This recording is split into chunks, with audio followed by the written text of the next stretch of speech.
January 20th, 1953. Washington, D.C. The air is crisp at 49 degrees, skies overcast.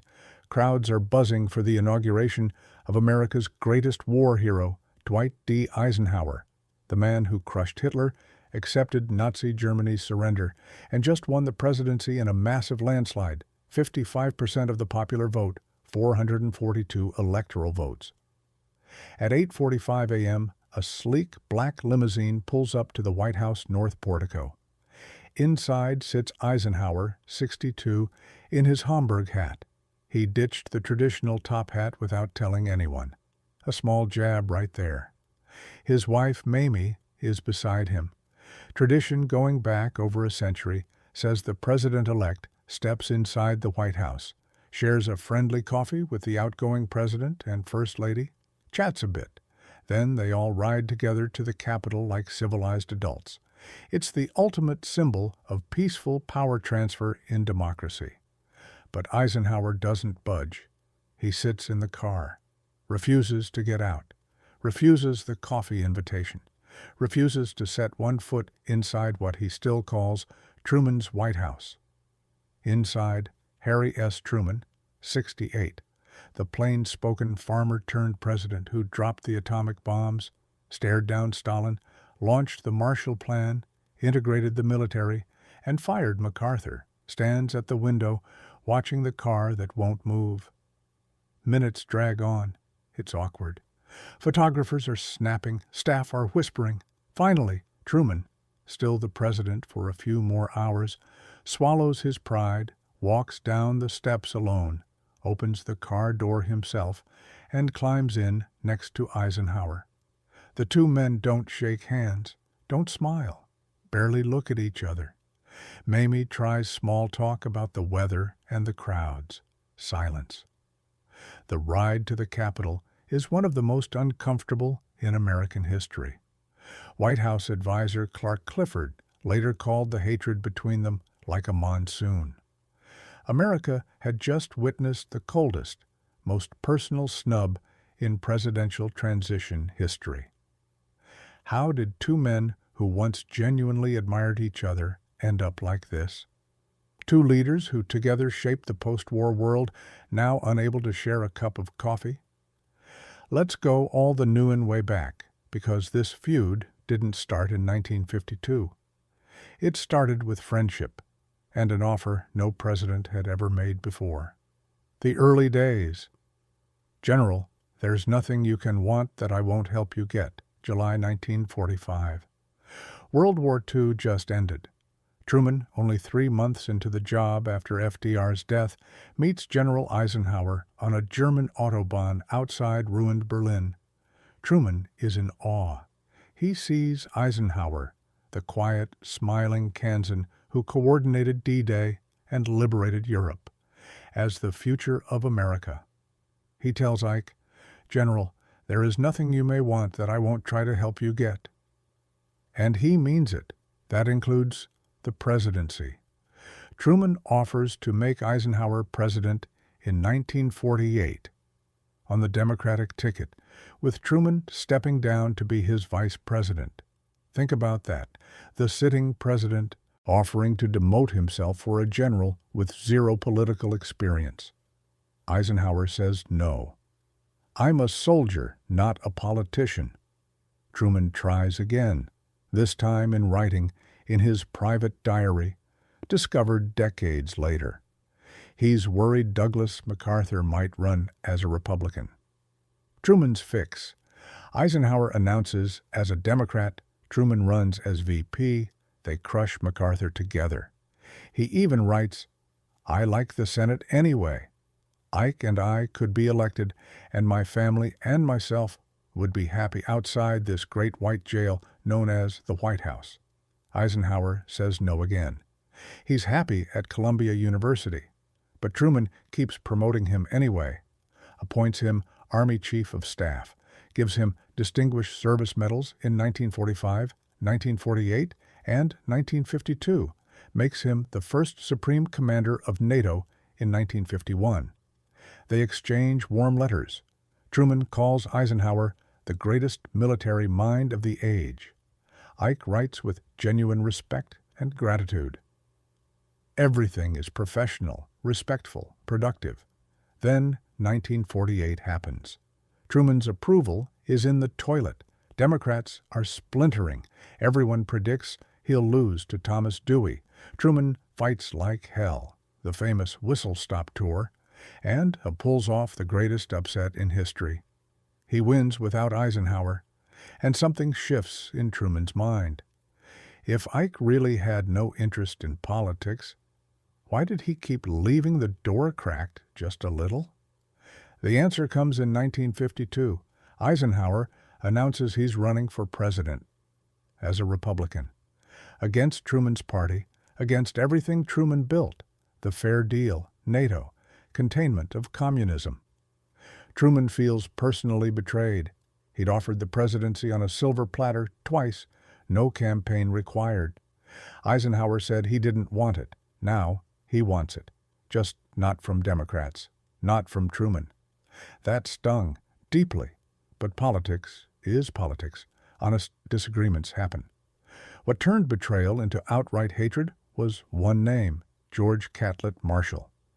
The breaking point, the man who made Eisenhower, and the smears. Eisenhower wouldn't fight. George Marshall was quiet, brilliant, selfless, the greatest organizational genius in American military history.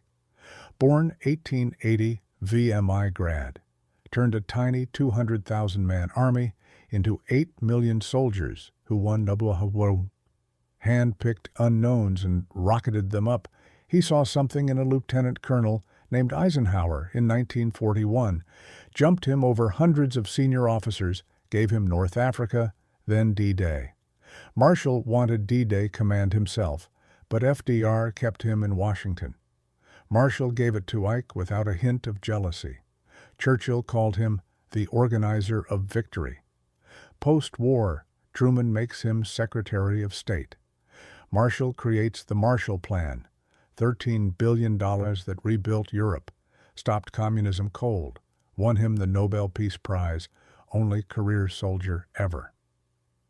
1950. Korean War starts. Truman calls the 70-year-old Marshall out of retirement again as Secretary of Defense.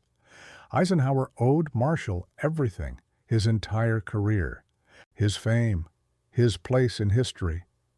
Enter Joseph McCarthy, the reckless senator from Wisconsin, screaming about communists everywhere. In 1951, McCarthy unleashes a 60,000-word Senate speech calling Marshall part of a conspiracy so immense it dwarfed anything in history, accuses him of deliberately losing China, being a traitor, a frontman for communists. It was insane, grotesque. Everyone who knew Marshall knew it was lies. Truman explodes, the greatest living American. The attacks are personal assaults on his administration. He expects Eisenhower, Marshall's protege, to defend him. October 3, 1952. Eisenhower campaigns in Milwaukee, McCarthy's home state. McCarthy endorses him, stands on stage with him. Eisenhower's speechwriters include a strong paragraph defending Marshall. I have been privileged for 35 years to know General Marshall personally. I know him as a man and as a soldier to be dedicated with singular selflessness and the profoundest patriotism. Reporters get advance copies. Everyone expects fireworks. The war hero defending his mentor against the red baiter. But Wisconsin Republicans panic. Governor Walter Kohler and Ike's staff beg him to cut it. You'll lose the state. McCarthy's too popular here. Eisenhower deletes the paragraph. He says nothing about Marshall, praises McCarthy's crusade instead. Then, the infamous photo. McCarthy grabs Eisenhower's hand and raises it like a prize fighter. Cameras flash nationwide. 2 weeks earlier in Indiana, Eisenhower campaigns with Senator William Jenner, the guy who called Marshall a living lie and a front man for traitors. Eisenhower hugs him on stage, smiles for photos. He later tells aides he felt dirty but did it anyway. Necessary for votes. Truman goes nuclear on the campaign trail. How can anyone trust Eisenhower to stand up to the Soviets if he won't stand up to Joe McCarthy? He sold his soul for Wisconsin. He calls Eisenhower a coward, says it's one of the most shocking things in American political history. Eisenhower is furious back, thinks Truman is playing dirty, using Marshall as a weapon. The campaign turns vicious. Eisenhower pledges, "I shall go to Korea," implying Truman couldn't end the war. Truman calls it a cheap trick. Republicans paint Truman's administration as corrupt and soft on communism. By November, the hatred is public and raw. Eisenhower wins in a landslide, even cracks the solid South. The frosty transition. Poor Ike. Nothing will happen. November 18, 1952. One meeting at the White House. Truman tries to explain how the presidency actually works. Staff, budget, foreign policy. Eisenhower sits impatiently. He's commanded millions, coordinated continents. He doesn't need lessons from a former haberdasher. He later writes the meeting, "added little to my knowledge." Truman tells aides afterward, "Poor Ike, he'll sit right here and say, 'Do this, do that,' and nothing will happen. It won't be like the Army." He'll find it very frustrating. Eisenhower breaks more traditions, the Homburg hat, no consultation. He tells friends he isn't sure he can stand sitting next to that guy in the car. So, on Inauguration Day, he stays in the limo. The car ride from hell, and one quiet act of kindness. Truman climbs in. Silence. At one point, Eisenhower complains his son John, a major fighting in Korea, has been pulled from combat and flown to Washington for the ceremony. Who ordered that favoritism? Truman calmly, "I did. I thought it was right and proper for a son to see his father sworn in as president." He did it quietly, as a father himself. No publicity, just decency. Eisenhower says nothing. No thank you. Years later, he writes a letter thanking Truman, but in the car, stone-cold silence. They arrive at the Capitol.